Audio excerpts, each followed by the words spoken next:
जैसा कि दोस्तों आपने थंबनेल में देखा कि मैंने लिखा हुआ है get AdSense approval in 1 hour. इस तरीके के थंबनेल पे बना वीडियो आपको यूट्यूब पे बहुत सारे दिख जाएंगे। आप एक नए ब्लॉगर हैं या आप वर्डप्रेस पे काम कर रहे हैं तो आप इन सारे वीडियो से बचें।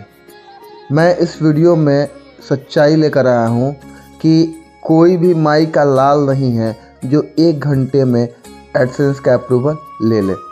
कुछ टर्म्स होते हैं, कुछ प्रोसेस होता है, किसी भी चीज़ को अचीव करने का एक प्रोसेस होता है, एक एलिजिबिलिटी क्राइटेरिया होती है। यूं ही नहीं मिलता है, ये कोई मैगी नहीं है जो 2 मिनट में तैयार हो जाएगी।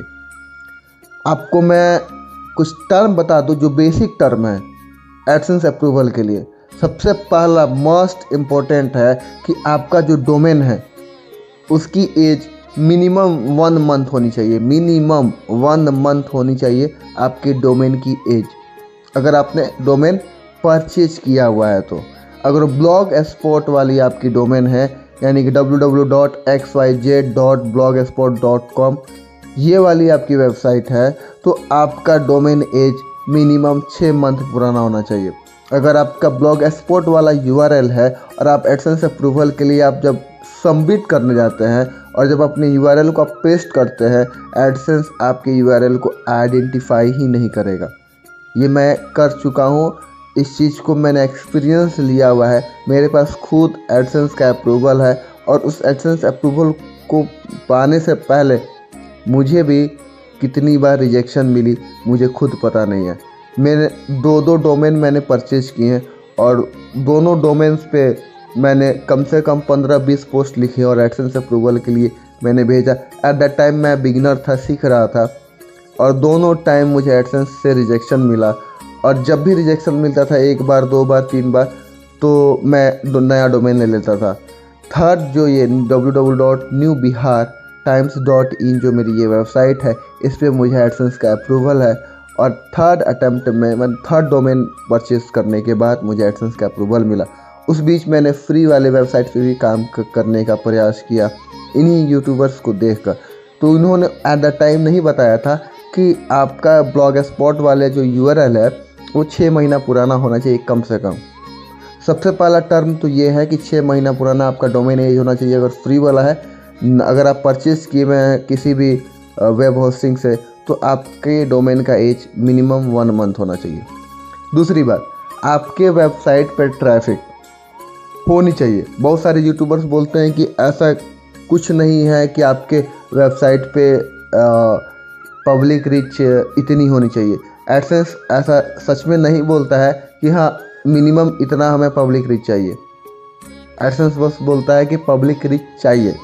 लेकिन आज कंपटीशन मार्केट में इतना ज़्यादा है, हर घर में एक आपको ब्लॉगर देखने को मिल जाएगा, आर्टिकल लिखने वाला मिल जाएगा।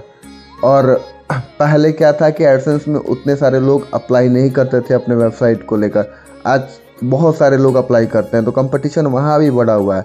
तो वहाँ भी अप्रूवल मिलने से पहले एडसेंस ये देखता है कि इस वेबसाइट पे डेली 1000 पब्लिक रीच है और दूसरे किसी के वेबसाइट पे डेली पब्लिक रीच 100 है 200 है। तो खुद आप समझिए कि वो किसको अप्रूवल देगा, किसको पहले वो कंसीडर करेगा। सबसे पहले वो उसी को कंसीडर करेगा जिसके पास पब्लिक रीच है, क्योंकि वो ऐड दिखाता है आपके वेबसाइट पे तो आपकी अर्निंग तो होती ही है, साथ ही साथ उसकी भी अर्निंग होती है।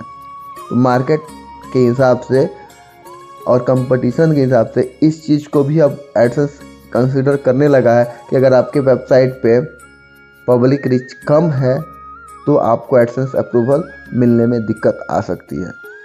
तीसरा चीज़ जो कि मस्ट है वो है कि आपके वेबसाइट पे यूनिक आर्टिकल होनी चाहिए और वो उसकी जो लेंथ है वो मिनिमम 700 वर्ड्स होनी चाहिए। मैक्सिमम आप जितना लिख लो कोई दिक्कत नहीं है, लेकिन मिनिमम आपके वेबसाइट पे 700 वर्ड होना चाहिए।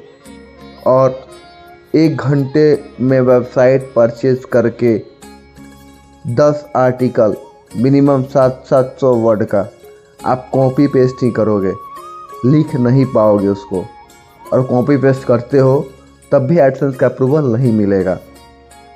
तो इन सारे बातों में अपना पड़े, आप पूरे ढंग से और तरीके से काम करें। आई बटन पे आपको वो वीडियो दिख रही होगी जिसमें मैंने बताया है कि एडसेंस अप्रूवल के लिए किन किन बातों का ध्यान रखना होता है। अगर आपको आई बटन पे नहीं दिखेगा तो आप डिस्क्रिप्शन में चेक कर सकते हैं, मैं उस वीडियो को डिस्क्रिप्शन में भी डाल देता हूँ और आप प्लीज़ उस वीडियो को देखें। अगर आप एडसेंस अप्रूवल को लेकर परेशान हैं तो उस वीडियो को आप ज़रूर देखें। मैं फिर मिलूँगा किसी नए अपडेट और किसी नए जानकारी के साथ।